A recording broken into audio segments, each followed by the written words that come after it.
morning. We have a special presentation this morning. We have the Height family here to present about bullying and prosthetics.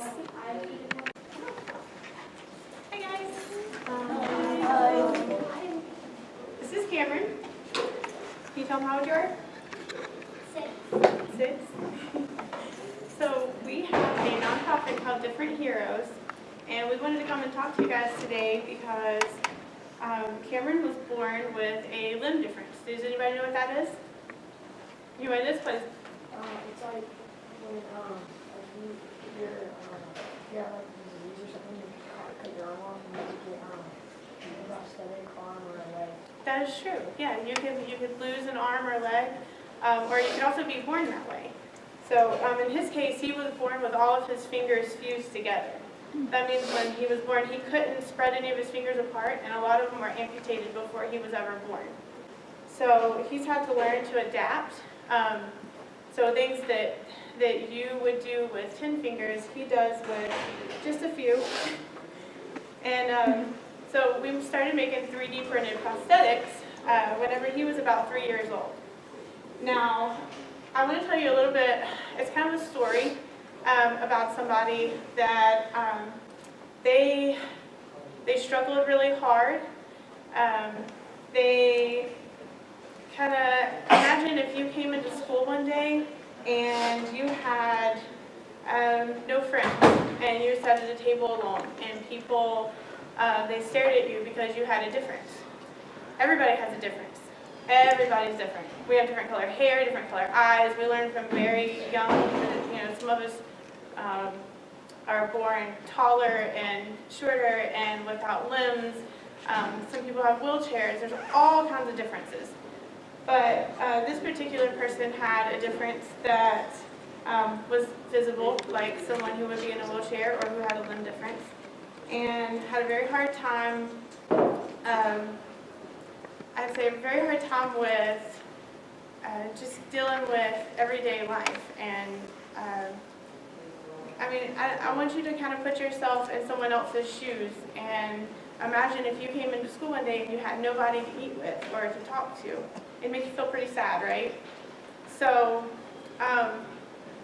one thing that we've learned with Cameron is that the more proud he is of his difference and the more he stands out and kind of shouts it to the world and says, look, I'm different, and it's awesome.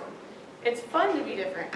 Have you ever seen somebody come in and they're wearing crazy socks and you think, why is that person wearing crazy socks? Like, that doesn't fit in. Nobody does that. Cameron's laughing. But instead of laughing at them and feeling like they're being different and standing out, we can embrace that, right? And you could wear crazy socks one day and be like, well, I want to be like that kid. He's got crazy socks. It's awesome. So there are all kinds of ways that we can kind of take our difference and be proud of it. Cameron goes into places when he was real little and he was not very confident about his hands, he would kind of hide them. And we noticed that people would judge a lot and they would stare and they were afraid to touch his hand. I remember when he was about 2.5 years old, he was playing Ring Around the Rosie with some little kids at the park, and a little kid came up to grab his hand, to hold his hand, to spin, and then they immediately pulled his hand, their hand back, and they didn't want to touch his hand because they were afraid that it was contagious or gross. And it was really, really hard for him because even at 2.5, he understood that that person didn't like him, even though he was born that way and he couldn't control it. So I want you to think real hard, and I'm going to call on a couple people, but I want you to think of something about yourself that maybe you're uncomfortable with, and maybe it makes you stand out a little bit. And I want you to be really proud of it, and if you feel like you can, stand up and tell us about it. So anybody have something that they can think of? Anybody have a difference that they're maybe a little scared to think, like to show or be proud of? Maybe you have freckles and you don't like them, or you wear glasses and you were afraid whenever you had to start wearing glasses, or anybody got one? I have a birthmark. You have a birthmark? That people always used to make fun of when I was younger. Awesome. See? But it's pretty cool to be able to say that, right? I mean, isn't it cool to I have a be able to? matching one right here on my knee too. Yeah. You just can't see it. Anybody else have something that they're proud of? What's he? I fell on my head off of a bed when I was little. You did? Yeah, all my siblings did. Every time my dad would sit us on the bed, we would somehow roll off and hit our heads on the floor. So did you walk around with a knot on your head? No, it's just that it just happens sometimes. It just happens I can't sometimes? really sit down on the bed sometimes, and then I fall off. Yeah. Anybody else have one? When I came to America, I didn't speak much English. I speak Russian. It was hard to learn. Mm-hmm. Did you feel like people, maybe you had a harder time making friends because of that? Yeah. So are you proud now that you have a really awesome accent that nobody else can, I mean, nobody else in this room has that, right? That's pretty cool. That's awesome to be able to have that special accent. So you need to be proud of it. Talk all the time. We love it. Anybody else? Yes? You have double jointed fingers? Oh, that's pretty cool. You do too? Oh, there's a couple of you with that.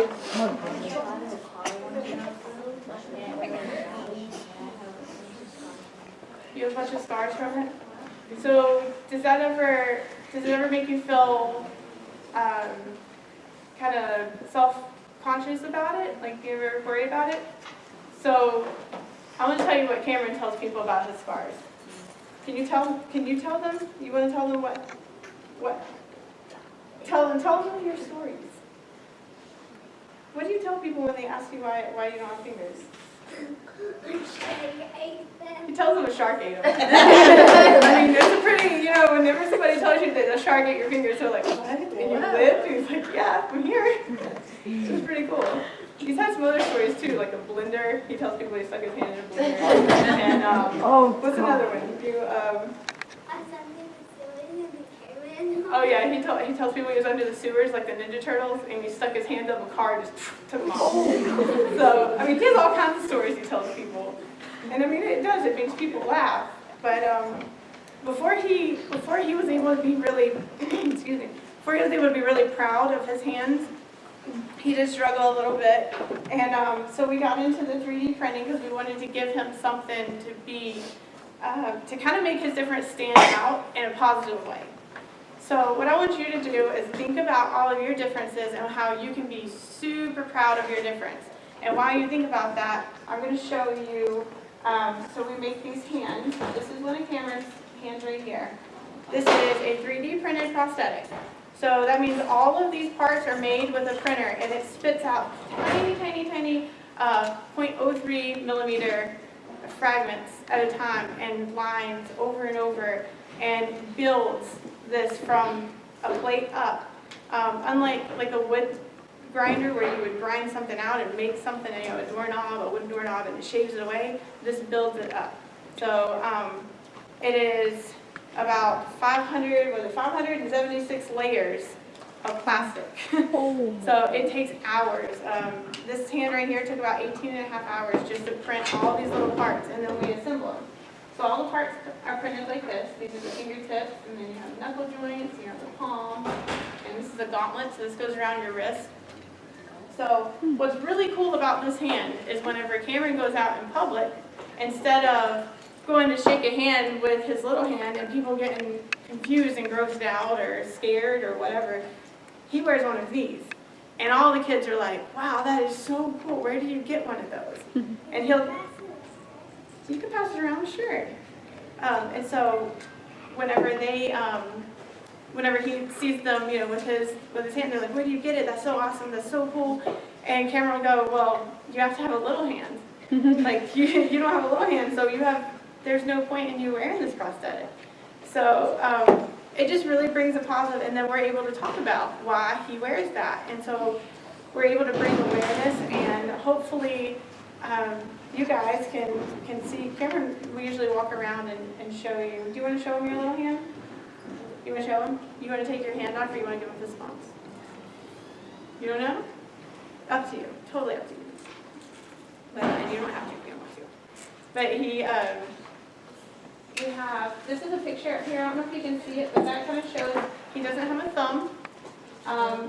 What little bit of thumb that it looks like he has is actually just cartilage, so there's nothing past this bone. So if you fold your thumb over and you see that little knuckle that sticks out right there on the top, he doesn't have anything past that knuckle. So you can imagine trying to pick up something with just this part of your hand, it's really difficult.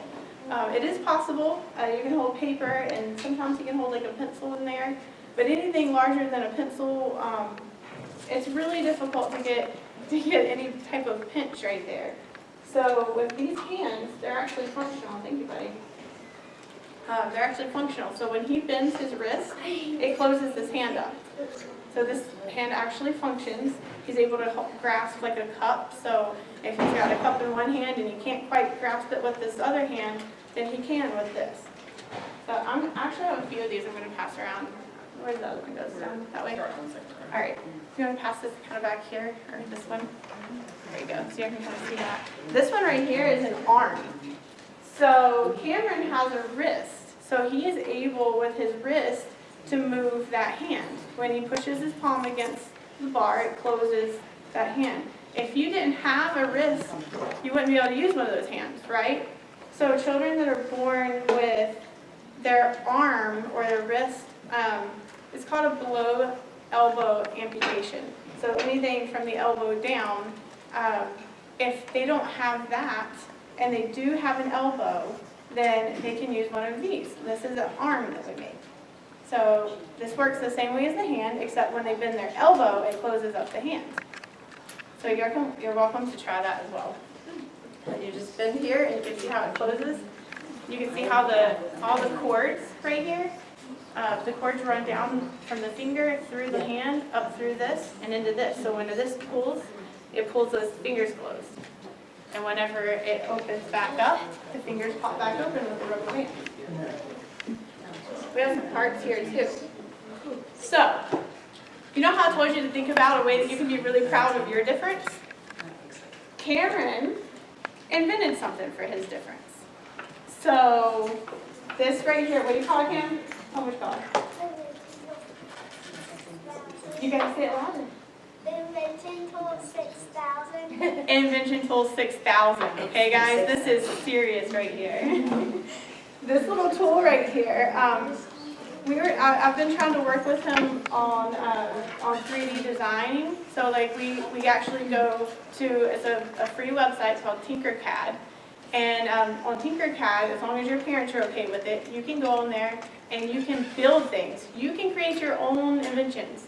It's really, really cool. You build with blocks and you can stretch them and you can make holes in them and build all these pieces together just like this. And then you can create your own inventions. And then you take the file and then to like a library or anywhere with a 3D printer and you can print those out. So you can actually build your own invention and print it out. So we use that website just because it's very user-friendly and very, I've never done any of this before, Cameron, so I had no previous experience with any of the software actually. So we've kind of been learning together, but this was his first invention and he colored it out on paper. We kind of got an idea. And the point in this, he calls it Invention Tool 6000, sorry. 6,000 now because he's 6. He changed it on me. It was 5,000 when he was 5 years old. But this tool, you can connect anything to it. So if you can, take your hand like this and fold it down. Pretend like you don't have a hand here. Now can you imagine trying to hold a cell phone with this hand when there isn't one? It'd be pretty difficult, right? You'd have to hold it up against you and use your finger to type. So with this, you can strap it to your wrist and you can attach a cell phone to it. And then you have a free hand to do things. You're not stuck with it like this against you trying to, or holding it with your elbow. Or if you don't have an elbow, you can hold it up here on your arm. All kinds of things. He's attached a Nerf gun to it. Imagine trying to shoot a Nerf gun or trying to load a Nerf gun and you don't have a second hand to hold it. You got to use your knees and all kinds of stuff. It's very difficult. Now, these kids adapt. parents, Even adults. like bow and arrows, like trying to shoot one. Yeah, even like a bow and arrow. He had a little bit harder time holding the bow and using his fingers and thumbs to get the arrow on there and stuff. So there are a lot of different things. Got a question? Was it his dominant hand? It is his dominant hand. And we weren't sure when he was born if he was going to be right or left dominant, but as he's grown, he's worked with therapists and they have confirmed that, yeah, his right hand is his dominant hand, or would have been his dominant hand. It's the one that he goes for first. Anytime he goes to pick up something, he tends to grab first with the dominant hand, and then if he can't do it with that hand, he moves to the other hand. So it was. That's a good question. Does anybody else have any questions? Thank you. Any other questions? Does it hurt him when, like, somebody or if he touches something with his little hand? Can you dance with that hand? Does it hurt your hand if you touch something with your little hand? No. Nope. Doesn't hurt him. Do you want to go around and show them? You want to show them your little hand? Go ahead. You can go around and show them. He's like, check this out. God, when he was 2 or 3 years old, he would never have done that. What, Michael? This is my oldest kiddo. Remember when he got to meet Cam Newton? He did get to meet Cam Newton. We actually made a giant hand for Cam Newton. Does anybody not know who Cam Newton is? Anybody not follow the Panthers? So we made a giant hand for Cam Newton, kind of as an awareness campaign. Obviously, Cam Newton doesn't need a prosthetic hand, but Cameron is a huge fan, and he thinks that they're twins. I don't know if you guys know what twins are, but he is quite opposite of Cam Newton in a lot of ways. You got short, tall, different ethnicities, different interests, adult, child, like all kinds of differences, but he is convinced that they are, or was convinced that they are twins. So he wanted Cam Newton to have a hand like his. So instead of just wasting a whole bunch of filament, we decided to kind of turn it into a campaign for awareness, and Cam Newton actually met him on the field and tried on the hand and everything. It was really cool. So he got a lot of autographs on this hand. Yeah. This one has Cam Newton, let's see, you have Cam Kuechly, Ron Rivera, like a whole bunch of different players, McCaffrey. They signed it, and that was pretty cool because Cam himself, I don't think really knew what the hand was for. Whenever we first handed it to him, he's kind of like, what is this? He was excited about it, but he's like, what is this? So, Cameron, is there anything you want to tell them? No? Nothing you want to say? Are you sure? So, my challenge to you guys going forward is to eat lunch with somebody who may be sitting alone. If you see someone in a wheelchair, go be friends with them. Ask them questions. Be nice about it. Don't come up and say, why do your legs look like that? That's going to hurt their feelings, right? But maybe tell them that you're curious and you want to learn more about them and get to know them more. I promise you, it'll make their day. They may be a little taken back at first because a lot of people don't do that. But I've been around a lot of people with a lot of differences, and I can promise you that there's nothing more than nothing better you can do for anybody than to be their friend and care for them the way that you want to be cared for. You want to have friends, right? Everybody wants to have a good friend. And it's good to learn. You can learn so much from people. I never, in a million years, I actually have a relative that has a limb difference, and I had never asked him questions because I was too afraid that it would hurt his feelings. And then when Cameron was born, I reached out to him and I just told him, I was like, I'm sorry I never asked you the questions, and I probably stared because I was so curious. I had so many questions for him. But I could have just walked up to him. He was my family, I mean, just a little bit different, distant family, but he was family. And I could have walked up to him and just said, hey, does that hurt? how do you do this? You know, like, I promise you it will make somebody's day. So that is my challenge to you guys, okay? You think you can do that? You think everybody can find somebody? Even, I mean, it doesn't matter if they're, like I said, freckles or glasses, or maybe their skin color is different than yours, or maybe they are sitting alone, or maybe they're sad. Maybe they're not. Maybe they have tons of people around them and they have something that you've never seen before that you're curious about and you just want to ask them. It's okay to ask questions. The worst thing that you're going to do is they're going to say, I don't really want to talk about it. Okay? So if nobody has any other questions, we have a book up here, and I don't know if you guys are okay with them kind of looking around. There's parts up here if any of you want to look around at some of these parts. Different devices up here. Pictures of Cameron, assembling some hands. This right here is the outline of his handprint. And we are more than welcome to answer any questions that you didn't want to say out loud in front of everyone. That's you. Has he ever broken any of the pieces on one of the hands? We have, yeah. He actually he broke a finger on one of the first hands that we got, and the very first hand that he was given, these two little girls, it's hard to see them up here, but these two little girls up here, they're actually 6th graders, and they made his very first prosthetic hand. They're the ones that helped us get into this.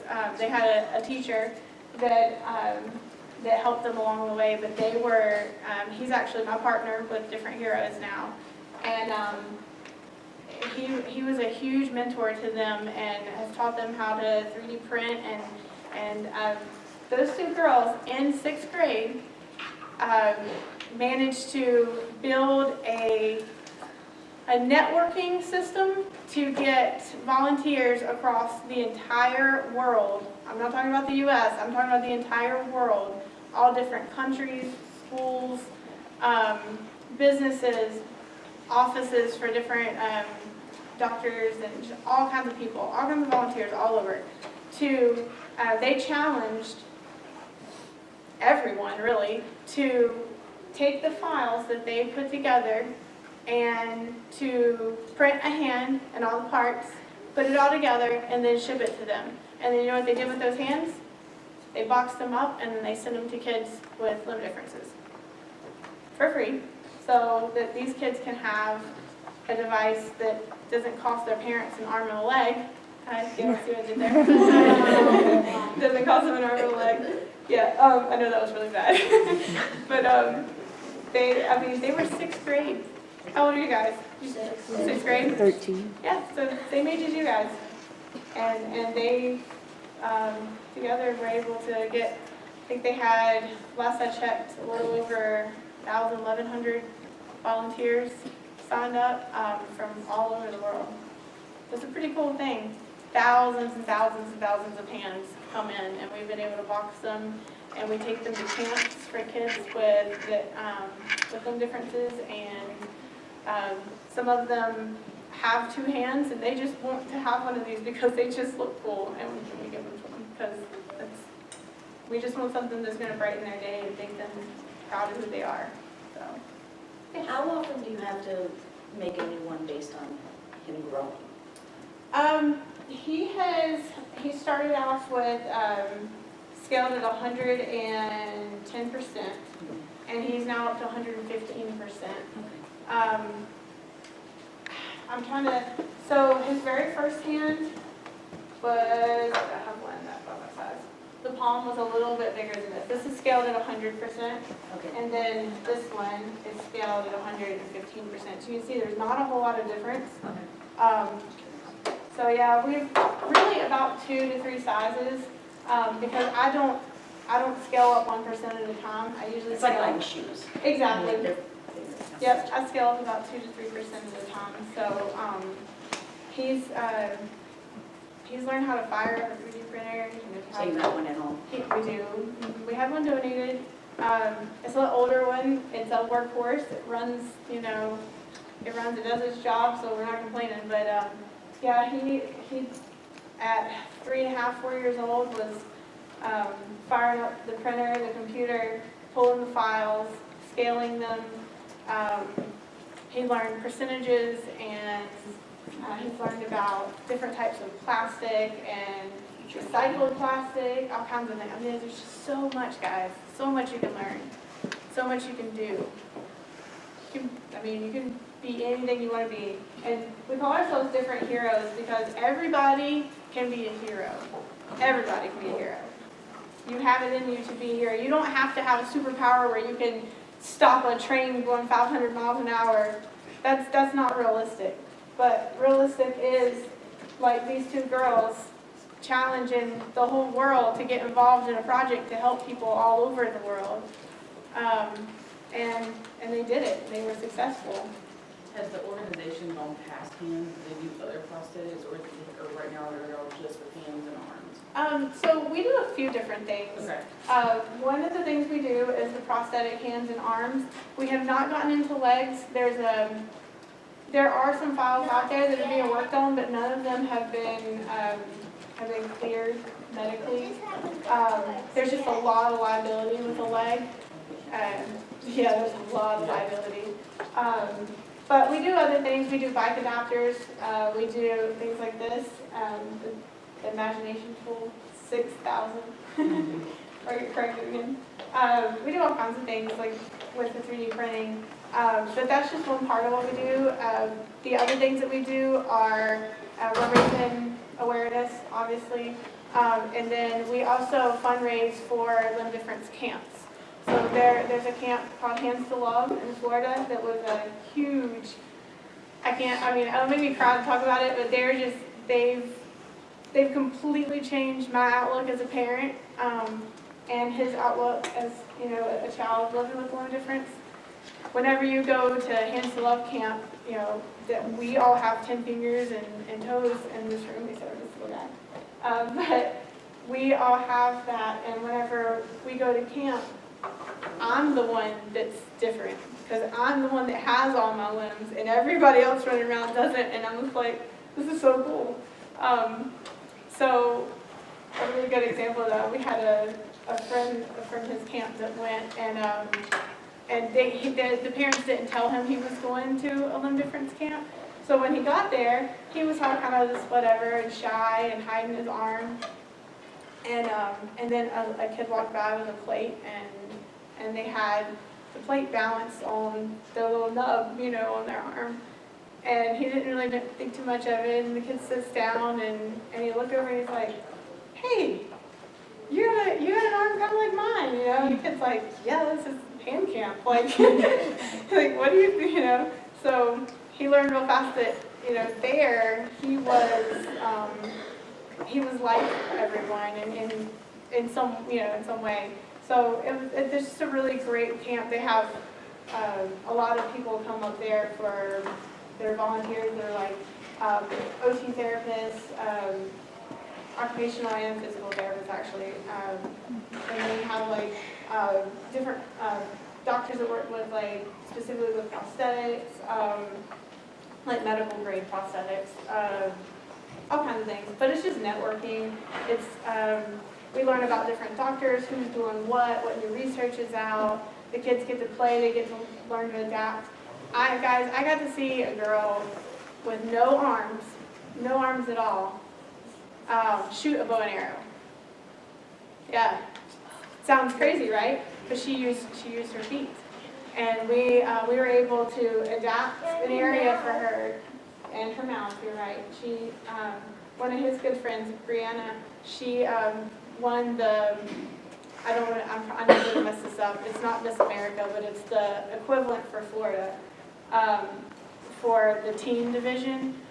She has no arm, guys. She has no arm past her clavicle, and she is so confident. And a lot of that is because of that camp. So that's one of the things we do. We raise money for that camp. We want to get kids there. We struggled to get him there the first year just because it's in Florida and it's a drive and a lot of gas money and having to take time off work, and we just want to make sure that there aren't families, if there are families out there struggling to get to camp, that they get to go, and money's not an issue for that. But yeah, we do the prosthetics, we get kids to camp, we raise awareness, we come talk to you guys, and just kind of help you understand that, you know, his differences don't hurt him. And what you do with 10 fingers, you learn to tie your shoes with 10 fingers. He learned to tie his with, what, 6.5? How do you count your fingers? He learned to tie his with what he has, so he doesn't really know any different. So like just because he does something different, it doesn't feel different to him, because that's how he's always done it. So just like you tie your shoes and you wouldn't think anything of it. Now kids that lose their limbs later, that's a little bit harder, you know, because they're having to learn to do something differently than what they were born with. But yeah, so if you have any other questions, or if you have any ideas, or if you get a wild hair and talk your parents into getting a 3D printer, there are all kinds of amazing things that you can do. So we leave you with that challenge. Think you can do it? Think you can make a new friend, ask questions, learn, and be a hero? Yeah? Okay. You guys have been awesome. And if you have questions or you want to come here and look, you're more than welcome. Okay? Thank you.